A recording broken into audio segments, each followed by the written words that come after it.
if people who are really pursuing beauty are only using creams, uh, they will only have half a system. So you've got to do things for your good health on the inside of your body in order for it to radiate out on the outside of your body. Your skin will look better for years. I mean, vegans look younger in general, but a supplement like this, I just fell in love with it. I just think it's so smart. And so I made it years ago for myself, and I figured now the time is right that consumers would understand and be looking for something better for their beauty routines that don't harm animals. So I'm Sally Malanga. I founded Ecobella, one of the world's first cruelty-free companies, in and around the year 2000. And just recently, we founded a vegan beauty, which adds to the animal rights stance that we have for doing socially responsible business by contributing a skincare line and a beauty supplement. And it's something I've taken for myself. I created this supplement for myself many years ago.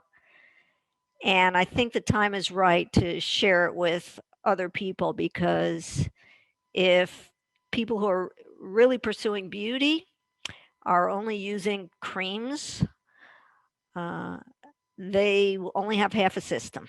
So you've got to do things for your good health on the inside of your body in order for it to radiate out on the outside of your body.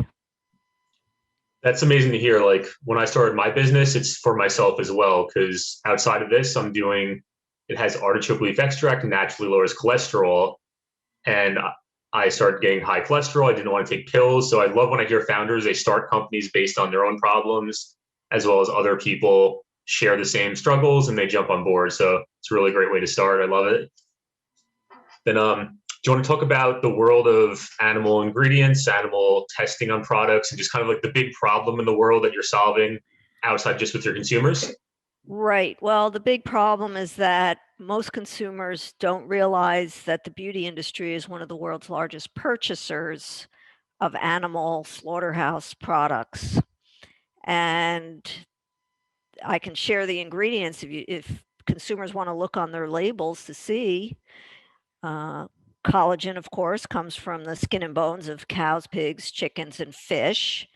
And then there's things like elastin, keratin, those are proteins, fats, stearic acid, um, tallow that would be in candles, let's say, also comes from animal fats. And so there's quite a number of ingredients that are used in beauty products that are buried in the labels that people who care about animals, once they know, they would not want to purchase these products.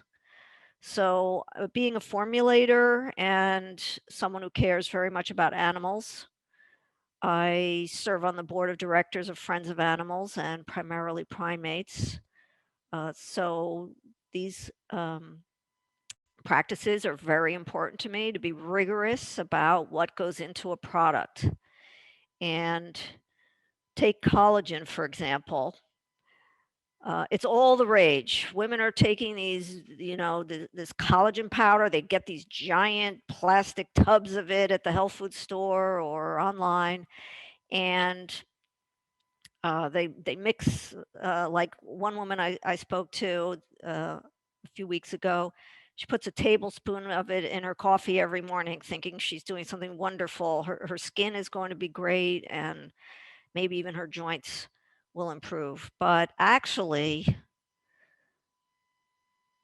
you don't solve your wrinkling skin problems by taking animal collagen powder. Your body doesn't recognize it and say, oh, I need to put this on the wrinkles of my face. It could put it on your tush. It could put it in your feet. It's just a protein. Your body breaks it down and it puts it anywhere that it feels it should go in the body. So uh, that's the problem. And it is a $15 billion industry, unfortunately. Um, Destroying animals' lives, it's destroying people's lives because it's very unhealthy as well. It could be toxic. It could have heavy metals, pesticides, hormones, antibiotics in it. It's not something you want to just ingest lightly. And the health of the planet, of course, with climate change, um, animal husbandry, and factory farming is, as we all know, that's why we're all vegan, um, is destroying the planet. It's destroying the forest. It's destroying the climate. So we're tackling our little corner of this. Uh, I created a certain product called NutriChic. It is to compete with and do better for people than these cheap animal collagen powders. And it's very interesting because we use cell culture technology, but from the sea, from algae. And the color of the product is bright red. Why? Because the deeply pigmented plant nutrients like lutein, lycopene, astaxanthin, which comes from sea algae, and the others, tomatoes or marigolds, are bright orange, yellow, and red. And uh, your body has a natural intelligence. It knows to pick up these carotenoids, think of carrots, and put them where? Right under the skin and in your eyes, right in the tip of your nose, because that is what's sticking out in the sun the most. So collagen doesn't necessarily do that. Collagen will go anywhere. But these nutrients, along with super vitamin E that we use, builds up under your skin. And so what's breaking down your collagen? The sun. So as the sun hits you, it's like an apple turning brown. It's oxidizing you. It's breaking you down. It's giving you wrinkles. And your skin is sagging and it's becoming dehydrated. So when you can protect your skin from the inside, your skin will look better for years. I mean, vegans look younger in general, but a supplement like this, I just fell in love with it. I just think it's so smart. And so I made it years ago for myself, and I figured now the time is right that consumers would understand and be looking for something better for their beauty routines that don't harm animals. So that's why we have this product, and it's in a powder form, so it's easy to take because we realize people might be sick of taking pills. I know I am. I take a lot of them, but I wanted to just put all 8 of these nutrients in a drink and be able to drink it, and it's delicious. And I know that it's building up under my skin. So, do you know what else causes the breakdown of collagen, ironically? Eating No, brown meat, eating brown meat, eating hamburgers, eating steaks, eating cheese, eating sugar. So, all these people that think eating animal products to help build up their collagen and make their skin look younger, they're actually harming themselves. So there's something called in the science, well, the science, if you're interested in the science, it's called an advanced glycation end product. So sugar and the browned aspect of meat interferes with collagen. So if you see older people and they have sort of a tic-tac-toe look on their skin, of etched in wrinkles, that's because the collagen has cross-linked. It's no longer separated in a nice strands. It's rigid and it's cross-linked, and you can visibly see that. So that is the effect of eating animals. It's karmic. You actually harm yourself. definitely. It's funny you're saying how there's natural ways internally to do it with everything with the collagen replacement. So I'm more familiar with the plant-based foods industry. I interviewed a vegan interior designer where there's the big lobbying organizations and the marketing arm behind the dairy industry, for example. They say you need milk, you need dairy, you need these products. Is it the same way in your industry where I guess the reason why that started in the first place is it because probably marketing and everything else where you don't actually need collagen? Do you think that's true? I think a lot of YouTubers and a lot of paleo people follow the paleo diet, meat and vegetables. They picked up on this. And so they think that eating pure collagen is beneficial in some way, but they're just in denial about it. And I think it's spread, word of mouth. I don't think there's any big industry push like in the dairy industry, although you make an interesting point. It seems to be from the ground up and from experts, so-called experts who are promoting this along with the paleo diets. So people who are vegan, of course, they don't have a collagen drink. They can't participate in this. So we created ours for them and for flexitarians and for people, to wake up, all others to wake up to what they're doing to themselves, because the simple answer is they don't really understand it. But once they do, I think that they'll switch over and become more plant-based. And this is just another angle to that. And then some people think by taking, they're getting grass-fed collagen powder, so they somehow justify it that way. But that's no better than anything else from the exploitation animal industry. Definitely. I was just telling people the other day before I went vegan, it just didn't click in my mind where I bought grass-fed beef thinking it's better because it's advertised as healthier. But once you go on the other side of the fence, I've been vegan for a while. I clearly see the exploitation as well as the environmental aspect of it. Do you want to talk about the sustainable, organic, non-GMO side of what you do? We believe strongly that GMOs are untested, they're unsafe. They were they were designed to manipulate crops in order for the crops to withstand heavy herbicide use. So we're part of the no GMO movement. We want nothing to do with that. And in fact, we'd like to stamp it out if possible by promoting organic. And that's what we would do. As far as organic is concerned, I believe in the purity of organic farming. I believe that it is also sucking out carbon from the atmosphere. Another name for organic farming is becoming well known, which is regenerative farming. And that could be the number one way of sucking carbon back into the soil. The soil is critical. So the more ways in which we as a beauty company can buy our ingredients from organic farmers, the more we benefit them and the more we benefit the planet. So anything that we can buy organic, and we were one of the first ones to do so.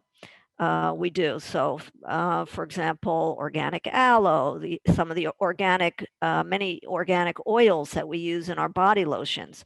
I mean, we treat it like as though it's food.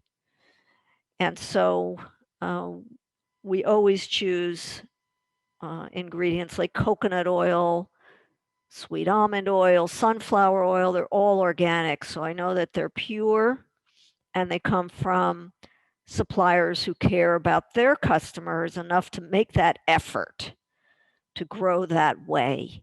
And I know that they'll be much more beneficial to our customers. Even though they're more expensive, it's worth it. Cheap food is not worth it at all. It's hazardous to our health. Definitely might seem better in the short run, but long term, that's when the real consequences come out. It's interesting. I'm seeing a pattern where, as a business, you're choosing to go the sustainable route and all the things you just talked about. Where next week, I'm going to interview a cafe here in Australia where I'm staying. And they're talking about how they try to keep away from plastic waste. They have different things like they use sugarcane pulp for their coffee cups instead of plastic. They reuse their fresh pressed juice pulp into their baked goods, the coffee grounds. They get donated to another company for kombucha type thing. So they're all about that. And when I speak to the chef, she was saying how it's really the suppliers they go to for some products. They still put plastics and everything. And it's really the higher up at the business level is us making these decisions it's really that's where the big changes really make, and a lot of things are outside of consumers' controls. So it's really great to see consumers, businesses, and our suppliers making that big shift as well. Well, I like to say that my life can be 10 times harder sometimes because not only do I seek out these ingredients that are grown responsibly, but I also do that in my personal life as well. So if I want to rent a car, it's got to be electric, which means I got to search 10 times harder for the right place that has an electric vehicle, right? Or if a company ships me something and they're using styrofoam peanuts, I have to call the company and complain or write to them. So I do that. Um, there's also, I buy cucumbers or I get cucumbers and I would never pick one, but they come to me this way for my salads and they're wrapped in plastic. They're shrink wrapped. So that means writing to the store and saying, please do not shrink wrap your cucumbers. I mean, we have to make that effort to speak out, even where we think we have no control. And I have gotten responses. I have. So, but it takes more than just one voice, obviously. We have to all be united in not just not buying it, but also writing to them. Definitely, and One thing I have to say is when I first started, before I started Ecobella, my first campaign as an animal rights activist was when I met a woman who snuck a camera into the laboratories at Gillette. And we went to the mall and we got postcards and we had consumers sign the postcards and say, I won't buy from you, Gillette, unless you stop animal testing. Nothing scares a company more than when consumers start complaining. They will change their policies immediately. They are very concerned about consumer opinion. And I know from running a business too, when a consumer complains here, we all listen, we all try to figure out how to fix it. And what they say and think is very important to us. Our reputation is very important to us. And I think it is for other companies. But if they can hide what they're doing or get away with it, they will. So that's why speaking out and exposing those practices, whether it's palm oil or um, overuse of plastics, microbeads is a huge problem. Microbeads in these big companies putting all these teeny tiny plastic balls in their skin cleansers. How stupid is that? And it goes down the drain and out into the ocean. To me, that's an ecological crime. They should have been charged with a crime. Instead, whatever they started to ban. I mean, government started to ban those products. But those are the things we need to be complaining about loud and clear. absolutely. And even myself, like I worked with vegan businesses in the past. One of them, it's the packaging had a little booklet inside it saying how plant-based helps animals, health, the environment. And it came with 8 units in one container, but there's too much packaging for each. So even us trying to do our best, we weren't really brought to awareness of this until multiple customers said the same thing. So even in instances of companies trying to do the right thing, when enough customers reach out to them saying, hey, I love your product, but if you can make these types of changes, that led us to resolving that problem, getting rid of the extra packaging, and then putting an eco-friendly lunchbox with it. So different things like that, even if it's not considered complaining, this constructive criticism, everybody should speak up with the companies because it helps even when we're doing the right thing. Absolutely correct. I totally agree with that approach. And one more thing that you mentioned, there's a company I met with one of the investors in it yesterday where it's the plastic wrap company, but it's completely biodegradable or compostable, where after 180 days in a compost, it completely breaks down. So he just said he invested in that. So it's really cool seeing other products in the market do these things.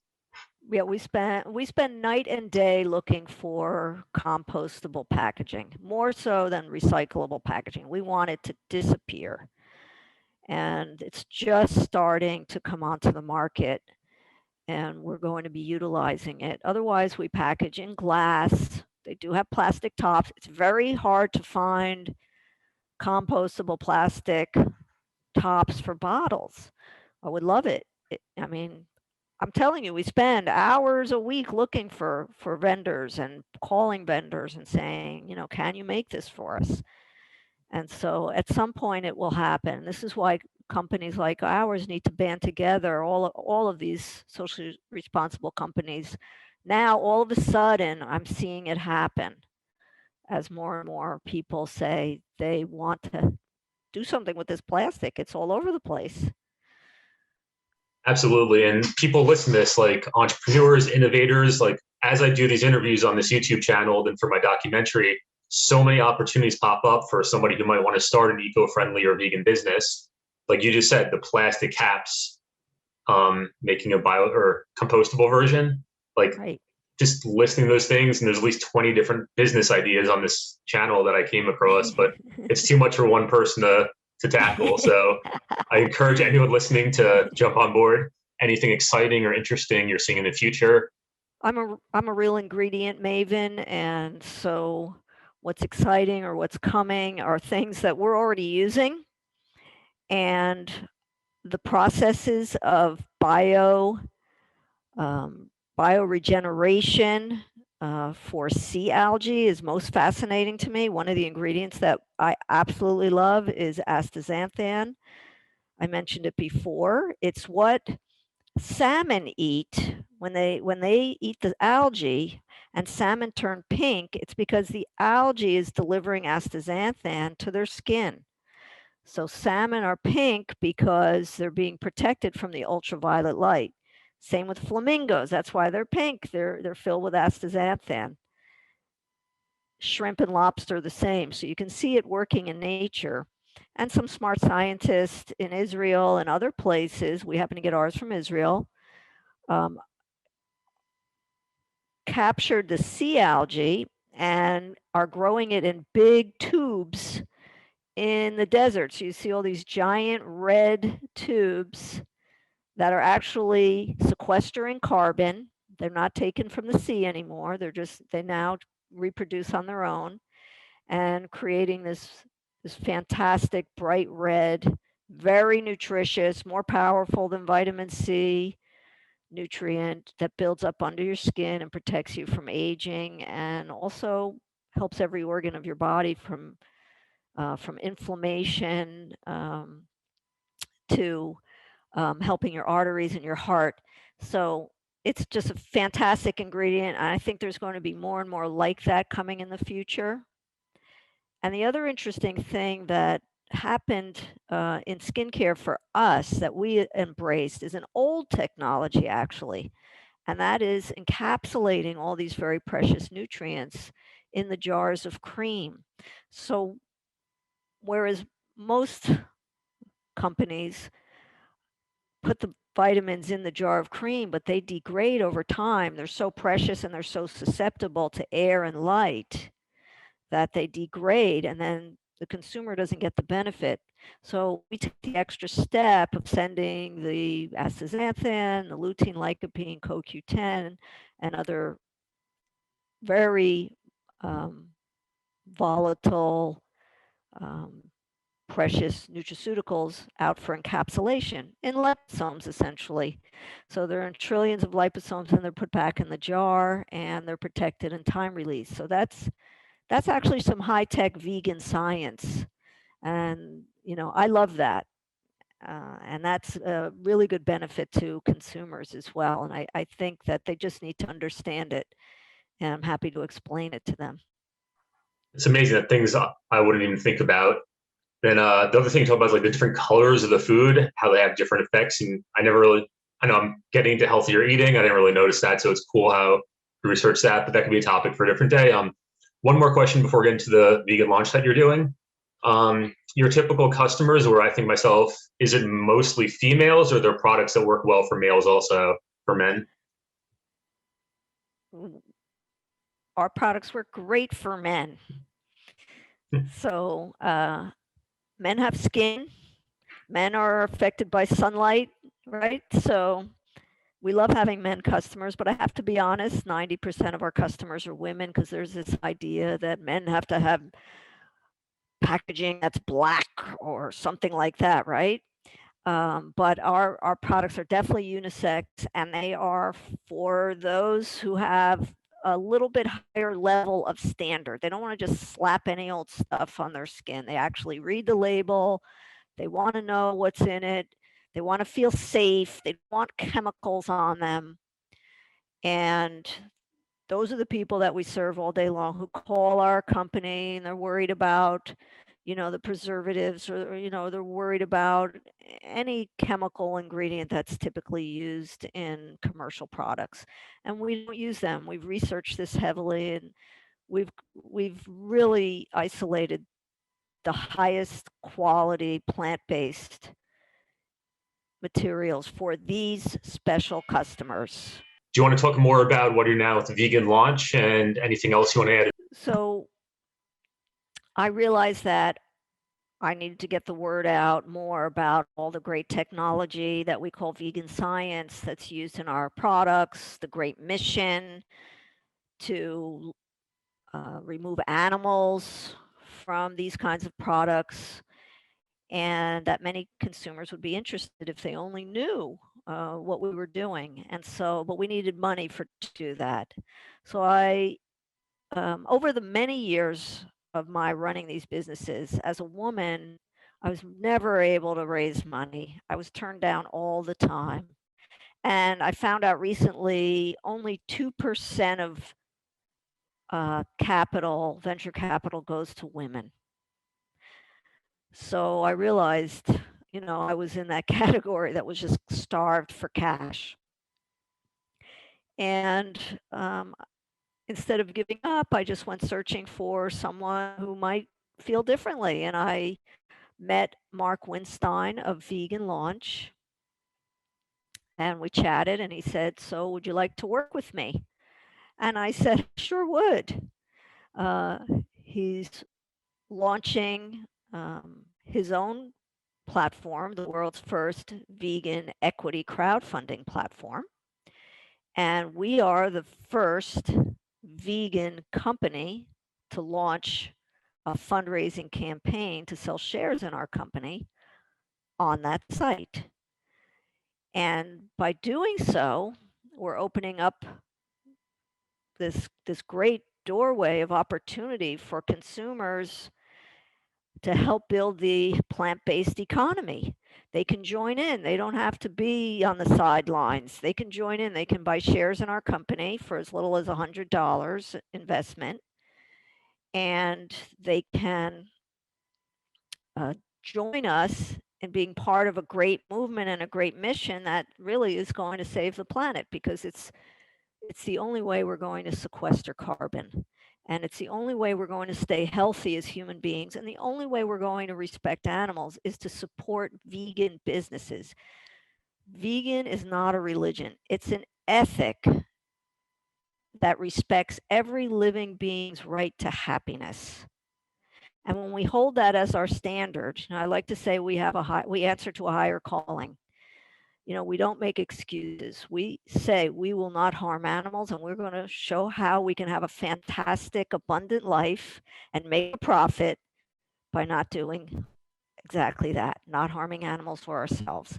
So Vegan Launch is an exciting time for us, and I just can't wait to meet all the people that are going to join the movement and support our company and support all the others that are going to be launching there and being mentored by Mark. I was also mentored with his skills and his knowledge. He helped me understand how to raise money, what it all meant, and I am just absolutely thrilled to be partnering with Vegan Launch. In fact, I invested in that platform myself. That's how much I believe in it, and that's how much I want to support vegan businesses too.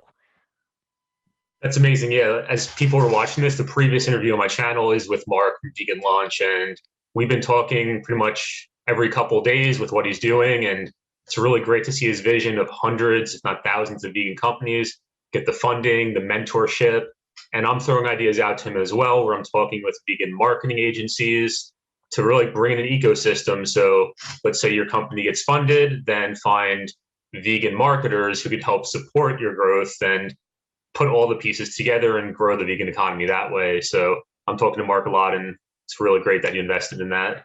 So if all the wonderful listeners that you have would like to learn more and they would like to get some samples of our products and try it out for themselves, they should go to aveganbeauty.com and sign up, and we'll be in touch. Or also go to veganlaunch.com and take a look at our investment offer as well. Great. And I'll put all the links to everything in the description of the YouTube video if you're watching it there. So just click the links. It's easy access to everything. And great. Thank you.